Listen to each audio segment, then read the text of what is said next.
출애굽기 7장부터는 이스라엘을 구원하기 위해서 애굽에 내린 재앙들에 관한 말씀이 나옵니다. 7장 1절에서 13절까지는 그 서론에 해당하는 내용인데, 여기서는 애굽에 내린 10가지 재앙의 목적과 성격이 무엇인가가 밝혀지고 있습니다. 오늘은 그 중에서 2가지 내용에 관해서 살펴보고자 합니다. 첫 번째로 하나님께서는 표징과 또 재앙을 통해서 바로의 마음을 완악하게 하셨습니다. 여호와께서는 모세를 통해서 애굽 땅에 표적과 이적을 행할 것이라고 말씀하셨습니다.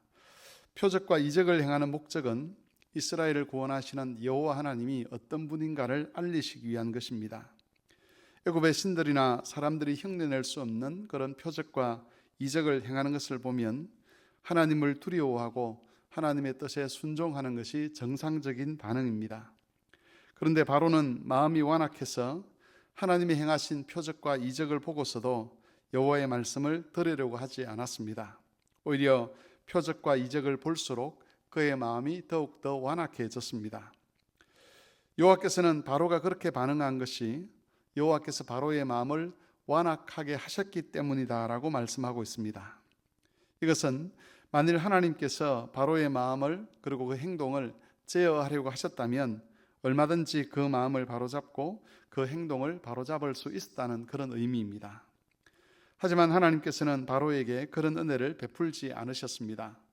여호와께서는 애굽에 대한 심판이 완성될 때까지 바로가 그 악한 마음을 계속 지켜가도록 그렇게 역사하셨습니다. 여호와께서 바로에 행하신 이런 일들은 믿음의 사람들에게는 큰 위로가 되는 말씀입니다.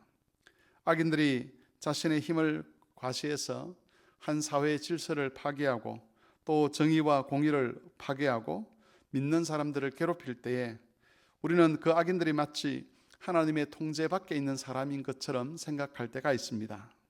하지만 본문을 통해서 하나님께서 우리에게 알게 하시는 것은 악인들이 결코 하나님의 통치를 벗어날 수 없다는 것입니다. 심지어 그들이 악을 더해가는 일조차도 하나님의 손길 안에 있다는 것을 주께서 우리에게 알려주십니다. 하나님이 뜻하신 것이 아니라면 아무리 강한 힘과 권력을 가진 악인이라 할지라도 아무런 일도 할 수 없다는 것이지요. 그러므로 우리는 이해할 수 없는 악을 만나거나 또 악인들의 그런 횡포를 만날 때에 당황하거나 절망할 필요가 없습니다. 비록 모든 것을 세세하게 다 알 수는 없지만 하나님께서는 그 악인과 또 그 악인이 행하는 모든 일조차도 그 도구로 사용하셔서 하나님의 뜻이 이루어지게 할 것입니다. 살아가다 보면 우리가 기도할 때에 악인도 만나지 않게 하시고 악한 일도 만나지 않게 하시기를, 또 하나님께서 우리를 악에서 건져주시기를 기도하지만 하나님의 크신 뜻 안에서 우리가 악을 맞이하도록 하나님께서 용납하실 때가 있습니다. 바로와 같은 이런 사람들, 하나님 앞에서 마음이 완악한 사람들을 만나게 하실 때가 있는데, 그러나 그 악인들조차 하나님의 손 안에 있으며 그들의 악을 통하여서조차 하나님께서 우리를 구원하시는 일을 한다는 것을 기억할 필요가 있다는 것입니다. 두 번째는 하나님께서 바로의 마음을 완악하게 하셔서 애굽 땅에 심판이 임하도록 하는 목적이 있다는 것인데, 5절을 보시면 하나님께서 그렇게 하시는 목적이 애굽 사람들에게 여호와 하나님이 어떤 분이신가를 알리시는 것입니다. 모세가 처음 바로를 찾아가서 이스라엘 백성들을 보내라는 하나님의 말씀을 전했을 때 바로는 비아냥거리면서 여호와가 누구이기에 내가 그의 목소리를 듣고 이스라엘을 보내겠느냐? 나는 여호와를 알지 못하니 이스라엘을 보내지 아니하리라 하고 그렇게 대답을 했습니다. 이것은 여호와께 대한 조롱이요 비아냥거림이었습니다. 그렇게 여호와를 조롱했던 바로에게 여호와께서는 직접 그 능력과 영광을 보여주시면서 그가 여호와를 알도록 하셨습니다. 바로는 애굽의 장자들이 다 죽고 난 다음에 또 홍해에서 애굽 군대가 몰살을 당한 후에 비로소 여호와가 어떤 분인지를 알았습니다. 여호와께서 만왕의 왕이시며 신들 중에 참 신이신 것을 바로도 인정하게 된 것입니다. 지금 이 시대에도 바로와 같은 사람들이 있습니다. 그런 사람들은 여호와의 말씀을 조롱합니다. 하나님의 독생자이신 그리스도를 조롱하기도 하고 심지어 그리스도의 십자가 죽음과 부활을 조롱하기도 합니다. 하나님의 말씀대로 살아가려고 하는 신실한 그리스도인을 조롱합니다.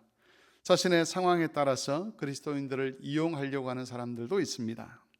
그런 사람들은 절대 여호와를 하나님으로 인정하려고 하지 않을 것입니다. 예수 그리스도를 하나님의 독생자로 인정하려고 하지도 않을 것입니다.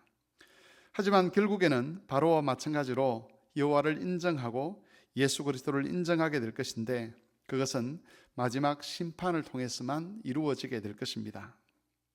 세상에는 하나님을 아는 두 길이 있습니다. 하나는 애굽의 바로 왕처럼 심판을 통해서 하나님을 아는 길인데, 종말의 심판을 통해서 하나님을 아는 것은 저주에 불과합니다. 거기에는 구원의 길이 없습니다.